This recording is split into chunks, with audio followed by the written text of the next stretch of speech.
Now a very important topic, अगर आपने कल का वीडियो अगर आपने घर जाकर के देखा होगा तो वेन वी हैव प्रूफ, आपका ना प्रूफ क्या करना था उसमें, अपने ओम्स का लॉ आपने देखा था कि electric current is directly proportional to the potential difference था आपका ना, उसी पे आपका ना लास्ट में आपने लिखा था कि ना द इलेक्ट्रिकल रेसिस्टेंस, अगर आप लास्ट का टॉपिक अगर आप देखें अपने घर जाके तो ना द, अब यहाँ पे मैं इसको जोड़ देता हूँ इतना, द इलेक्ट्रिकल रेसिस्टेंस SI है आपका, द रेसिस्टेंस आपका नाम इसके साथ जोड़ दीजिएगा ऑफ अ कंडक्टर, कंडक्टर का मतलब आपका नाम वायर होती है, सिंपल सी बात है, बेजे में डाल दीजिए कि कंडक्टर आपका नाम डिपेंड्स ऑन या अपॉन या ऑन द फॉलोइंग फैक्टर्स, ये 4 फैक्टर्स होते हैं, these are the 4 factors. First, कल वाले को याद रखिएगा ना, this the length of a conductor, जिसको स्मॉल एल आप कह देगा, आप कैपिटल एल भी लिख सकते हैं लेकिन कैपिटल एल मत लिखिएगा, स्मॉल एल ही लिखिएगा। Then the second thing was area of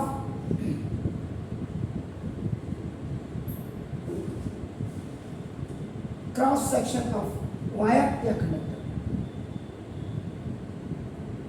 this is ये आपका कैपिटल ए होता है conductor. Third, nature of conductor, इसकी प्रवृत्ति है, किस मटेरियल का बना है, अभी मैं आपको क्लियर कर दूंगा आपका नाम बदल।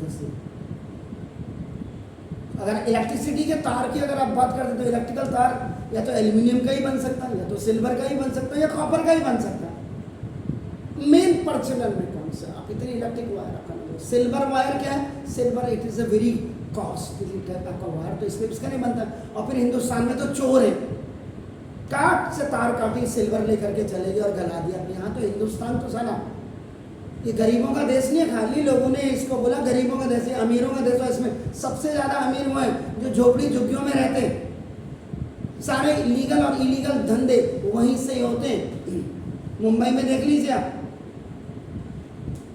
2.5 करोड़ लोग रहते हैं एक बस्ती में, आप तो मुंबई रहे हैं पता होगा, पूछिएगा ना। And the fourth one is ना, देखो this is temperature of conductor. Dharavi एक जगह है, नाला बहता है बिल्कुल, एक एक कमरे में 20-20 लोग रह रहे हैं, 10 दिन में सो रहे हैं, 10 रात को सो रहे हैं। और जो आपकी टीवियों की TRP आती है ना, वो उसी एरिया से आती है, जितने सीरियल जो कहते हैं ये वाला खान और वो वाला खान मसाला, वो सब वहीं से आती हैं TRP। इतनी पढ़ाई की TRP कर लेती सरकार तो बहुत अच्छा था, पढ़ाई का बिल्कुल दिन प्रतिदिन ऐसी की तैसी कर दी, TRP चाहिए पूरे सबकी, पढ़ाई की TRP को बढ़ाओ। तो दिस, तो देखो लेंथ ऑफ द कंडक्टर और ये टेम्परेचर। अब आपका रिकॉर्ड, इसको भी अगर आप थोड़ा सा एक्सपोज करते हैं, खोलते हैं, तो ना देखो this length of a conductor. ये कल भी हमने किया था, ये तार लिखी दिख रही है, can you see it, screen पे दिख रही, ये देखो, तो लेंथ ऑफ द कंडक्टर, ये जितनी लंबी होगी तार रेसिस्टेंस उतना ज़्यादा होगा, ये जितनी छोटी होगी रेसिस्टेंस उतना कम होगा, ये भी लेंथ ऑफ द कंडक्टर। और इसको अगर ऐसे करेंगे, ऐसे इसका जो माउथ अगर आपका दिखेगा वहाँ बताइएगा मुझे, मैं तो यहाँ दिख रहा है, ये देखो, ये जिसमें मैंने फिंगर लगाई, this is the area of cross section, इधर से करिए या इधर से करिए, तो R is directly proportional to L, directly proportional to है, this is directly proportional to, mathematics की लैंग्वेज में अगर ये न्यूमरेटर में होगा, इसका मतलब क्या, देखो, if L is double, R is double, देखो दूसरा, if L is half, R is half. If we increase the length of the conductor, so the resistance will be more, resistance you can increase, and if you want to decrease the resistance of the conductor, so it means the length of the wire should be short. ये हो गया, तो simple, आप समझ गए? मैंने direct लिखी यहाँ पे देखो L इज इक्वल टू, अगर आप 2 लिखते हैं यहाँ पे देखो इसके हिसाब से, R इज इक्वल टू आपने L किया, L की देखो मतलब आपका 2, तो डायरेक्टली प्रोपोर्शनल में एक बढ़ेगा तो दूसरा भी बढ़ेगा, एक घटेगा तो दूसरा भी घटेगा, ये ज्यादा क्यों से आता है? कोई शक है तो बताइएगा। तो means when we double the length of the conductor the resistance will be double आपका। इसका मतलब क्या हुआ कि ना इसका special note, long wire has more resistance and short wire has less resistance.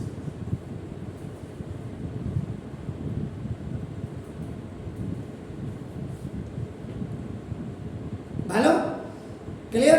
Now come to the another point. देखिए क्या करना है, this area of cross section. इसमें R इज इनवर्सली प्रोपोर्शनल होता है, याद रखिएगा। R is always, resistance is always 1 upon जब हो जाता है reciprocal, it means it is inversely proportional.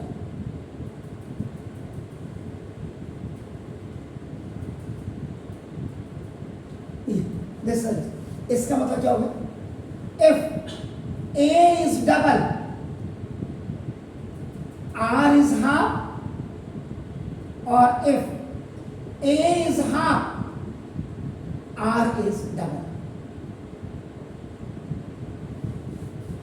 आपका इनवर्सली है, रेसिप्रोकल है, तो इसका मतलब क्या हो गया कि when the area of cross section of a wire is double, its resistance get half, or if the area of cross section of a wire is half, then its resistance will get double। इसका मतलब thick wire has a greater area, ये देखो मोटा था, thick wire has a greater area। अब तार एक आपका सिंपल, अब मैं इसको कैसे बताऊं, देखो ये थिक माने मोटी, ये देखो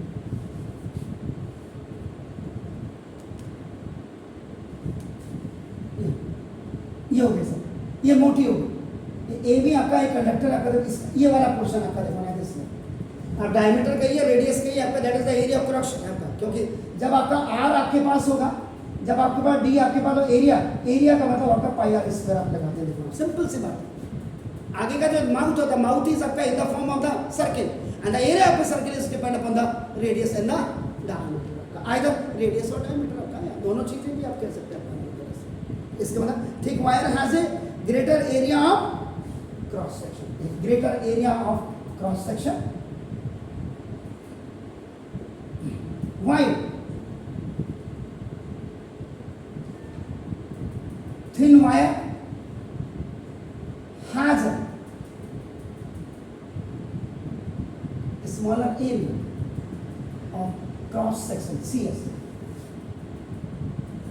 So this is the phenomenon, and then you will reach to the conclusion। इससे आपका क्या कंक्लूजन आपका निकलेगा कि short length of thick wire, देखो इसका ये सारी चीजें फिर आपको स्कूल में भी नहीं पढ़ाया, रावत सर ने भी नहीं पढ़ाया, तो फिर भट्टा बैठ गया। इसका देखो short length of thick wire, मोटी तार है लेकिन छोटी है, short length of thick wire is use for getting low resistance,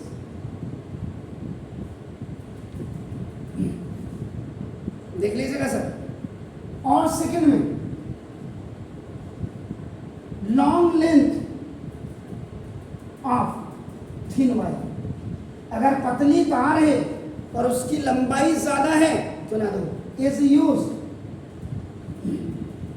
for getting high resistance.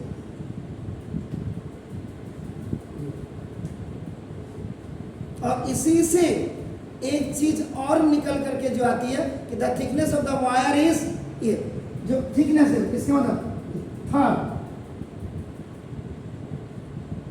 Thickness of wire, यार कि ये जो वायर की आपकी क्या है, ये इधर से थिकनेस है, मोटाई है, आपका जो विड्थ है आपका ना दोगा दिस ये होती है इज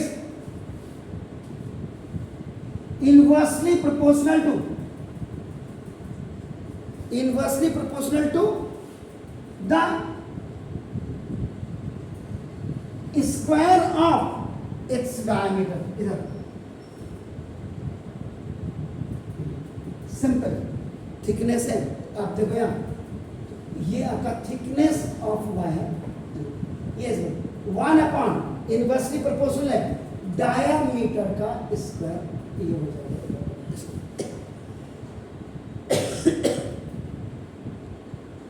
अब इसका मतलब क्या, अगर डायमीटर को आप क्या दो यहीं देखोगे, अगर इफ डायमीटर इज डबल, अगर डायमीटर डबल हो जाएगी तो देखो थिकनेस इज 1/2 का स्क्वायर इज 1/4 हो जाएगा।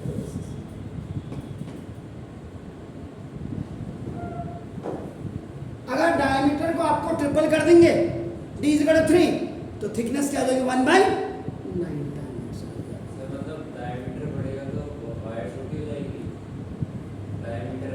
थिकनेस वायर छोटी का थिकनेस मोटाई, डायमीटर अगर आपका ज्यादा होगा डायमीटर तो आपका क्या देखोगा थिकनेस क्या हो जाएगी, सर अगर डायमीटर ज्यादा हो तो थिकनेस भी ज्यादा होना चाहिए। 1/4 हो जाएगी सर। क्या आपने देखा the resistance of the wire is inversely proportional to the square of the diameter. Wire तो ऐसा होगा उसके डायमीटर बढ़ेगा तो फिर ऊपर देखो ना short length of thick wire is used for देखो अपना, तभी तो इतना कुछ करें। ओरिजिनल वैल्यू का हमेशा रेजिस्टेंस आपका इंक्रीज करता है उसका 1/9 ऑफ ओरिजिनल वैल्यू का 1/4 of original value. Third effect of nature of material, जो तीसरा पॉइंट है नेचर ऑफ ए कंडक्टर जो लिखा है आपने, तो इसका मतलब जो electrical resistance of a conductor depends on ये बिल्कुल रेजिस्टेंस ऑफ क्लियरली लिख दो फिर कंडक्टर डिपेंड्स ऑन नेचर। ये आपका हमेशा इसकी प्रवृत्ति पर निर्भर करता है आपका। क्यों? क्योंकि सम have low resistance and some have high resistance होता है। किस मेटल का बना हुआ है आपका? इसमें अगर आप एग्जाम्पल देना चाहें, एग्जाम्पल एक कॉपर की वायर ले लीजिए, देखिए कॉपर सी, एक आपने निक्रोम वायर ले ली जिनका बोथ है सेम लेंथ, ध्यान से देखिएगा, एंड सेम डायमीटर या सेम रेडियस आप कह दीजिए, दोनों की सेम डायमीटर है सेम रेडियस है, प्रवृत्ति पे डिपेंड है। लेकिन याद रखिएगा कि ना the resistance of nichrome wire is 60 times more than the resistance of copper wire। Same length है सेम डायमीटर है आपका नाम देखो जैसे, तो इससे क्या पता लगता है, इट शोज दैट कि the resistance of the conductor depends on the nature of the metal.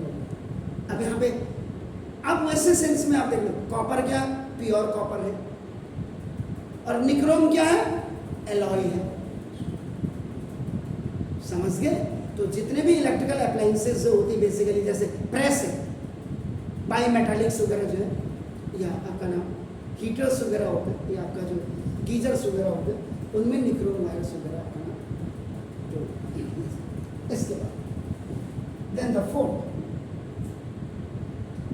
Effect of temperature. ये आपको आगे ले जाएगा जब आपका स्पेसिफिक रेसिस्टिविटी आप अपनी किताब में देखिएगा घर जाकर के, है नहीं है लेकिन फिर भी मैं पढ़ूंगा। तो जो resistance of all pure metal है आपका नाम, जितने भी, the resistance of all pure metal को नाम, प्योर जिसमें कोई भी इम्प्योरिटीज नहीं है, मिलावट नहीं है, तो metals increases on rising the temperature. अगर आप टेम्परेचर को राइज करेंगे तो प्योर मेटल में हमेशा उसकी रेसिस्टेंस आपकी बढ़ जाएगी, and decreases on decreasing the temperature. Temperature घटाओगे तो ये भी घट जाएगा। लेकिन याद रखिएगा, जैसे एलॉयज हैं, एलॉयज में आपके पास निक्रोम वायर होगी, और एलॉयज में आपका नाम अगर आपको बताई हो उन्होंने तो मैग्नेनिन होगी, MAGANINA, दिस मैग्नेनिन, ये आपका। इसके बाद आपका नाम देखो जैसा कांस्टेंट लिखो, पहले लिख दो कांस्टेंट और उसके बाद लगा दीजिएगा AN, तो कांस्टेंट एन। ये तीन आपकी एलॉय से आपका नाम देखो जैसे इज ऑलमोस्ट इज, आर लिख देते हैं यहाँ पे तीन आर। अगर रेसिस्टेंस लिखते तब तो इज लिखना, देखो तो रेसिस्टेंस इज ऑलमोस्ट